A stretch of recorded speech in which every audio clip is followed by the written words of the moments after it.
Greetings and salutations all. I.S. Anderson here once again with my fourth discussion on the Song of Ice and Fire Part 5, A Dance with Dragons, and this one focuses mainly on the characters of Bran and Davos.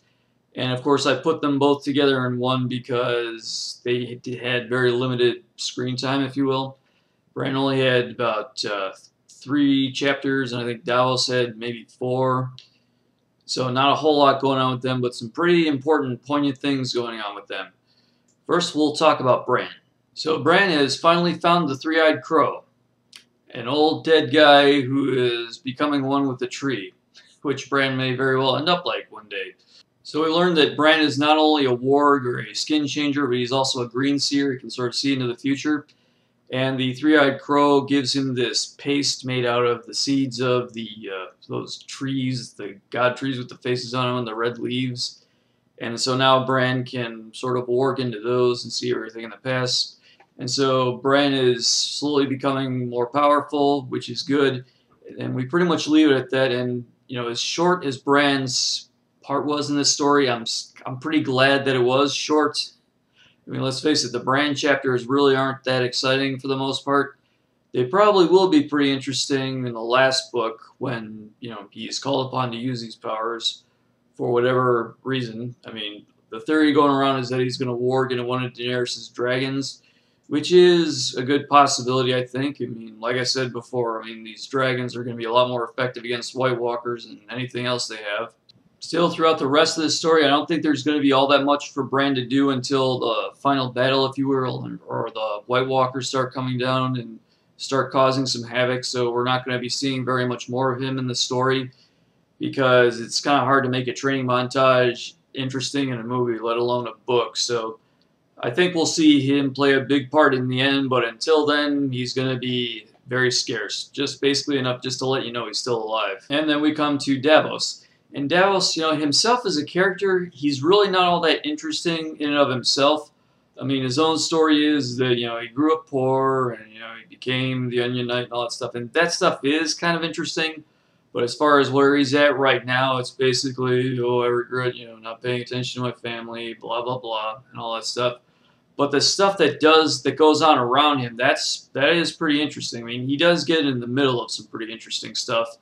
I mean, right now he's found out that the Boltons and the Freys are pretty much controlling the North, but people don't. But you know, the North didn't forget; they don't want him in control. They want the Starks back in control. And so now Davos has been sent to get Rickon back. I mean, I wish they'd give us a little bit more of a hint on where he has to go, other than just looking at a map and saying that, oh God, there's cannibals there.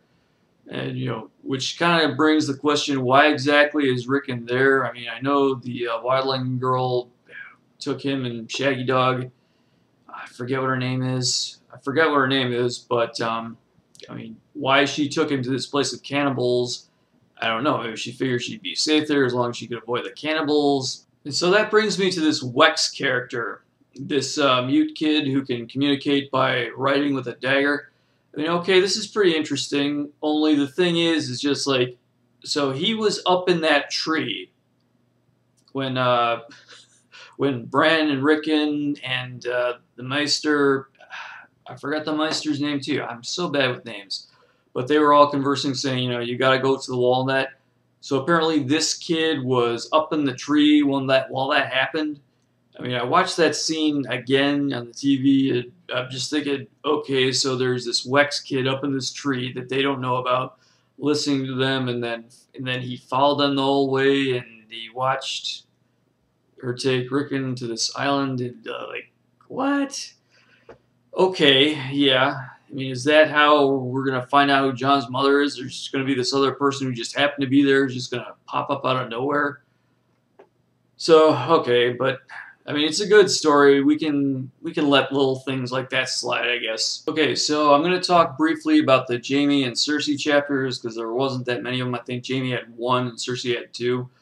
But Jaime, for the most part, he's just going around. He's still trying to make these treaties and all that stuff, and fine, whatever. But at the end of the chapter, who shows up but Brienne? So Brienne's not dead. Damn. But the thing is, it's just, I mean, the last we saw her, she was being hanged, and she screamed, So was she brought back to life? Did the Lord of Light bring her back? And I mean, she does have that bandage on most of her face. But she says, "Oh, it's a bite," and Jamie, you need to come with me. You need to see something here. And I guess he's gonna follow her, but we know that's just not gonna end well. So I mean, does this mean Jamie's just gonna end up being hung, and that's gonna be the end of his character? I mean, that seems a little anticlimactic for Jamie. I mean, I can understand Quentin. No, he had a better death than that. I mean, at least he fought the dragons. You saw him; he got burned up. I mean, that was somewhat interesting. But Jamie, I mean, he's been throughout most of the story, all the story really up until this point. So are they just gonna hang him, and that's gonna be the end of it? And so last we come to Cersei. Oh, Cersei, you silly little girl, you. So she's been basically betrayed by the High Septons. They captured her, they've locked her in a tower with only a sheet to cover herself with, and they held her there, and she refused the trial. And the trial by combat, she just confessed to some of her sins. She admitted to sleeping with, Lancel, her cousin, and a few other guys.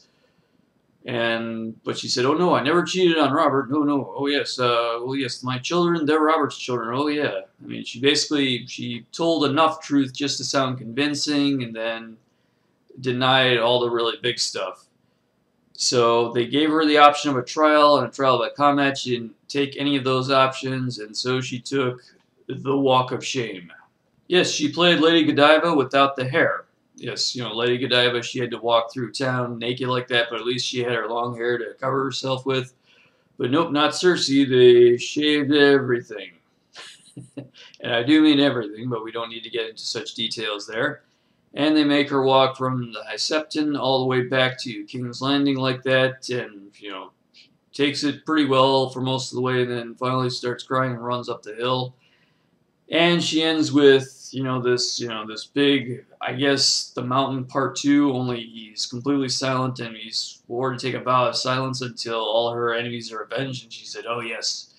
So now she's going to be strictly about revenge and getting even with everybody who's wronged her, which basically she got herself in this bad situation, but I think that'll be a lot more interesting. I mean, Cersei, she's proven to be no leader. She's no Queen Regent. I mean, she's not really good with any real power, so now she's pretty much just going to be about revenge and trying to manipulate Tommen into ordering him to kill the High Septon or whatever. But at least that'll be more interesting than her trying to rule the kingdoms, because, I mean, her trying to rule the kingdoms is kind of sad to watch, actually. But revenge, yeah, that'll be pretty interesting. So she'll probably be a fairly interesting character up until the shit really hits the fan. But until then, Cersei should be fun to watch. So just to let you know what's coming up, I am going to do at least one more of these Song of Ice and Fire, Dance with Dragons discussions. Probably just one more, maybe two, but most likely it'll be just one. It'll be on Reek/Theon and some of the minor characters, what's going on there. But probably just one more. My next video is going to be another mythology time. Yes, we're going to get back to mythology time. Yay. And I think this next one's going to blow your mind. The next story I'm going to talk about from mythology, it doesn't center on Zeus, but Zeus does have a pretty big part in it. And a lot of people out there are thinking that Zeus is just this tyrant man-whore that like to sleep around with ladies. And to those people, let me just say, you don't know the half of it. But anyway, that should be a good story. So hope you enjoyed this video, and please leave some comments down below. And my pertinent contact information is down below in the abyss as always. Please comment, rate, subscribe. You know the drill.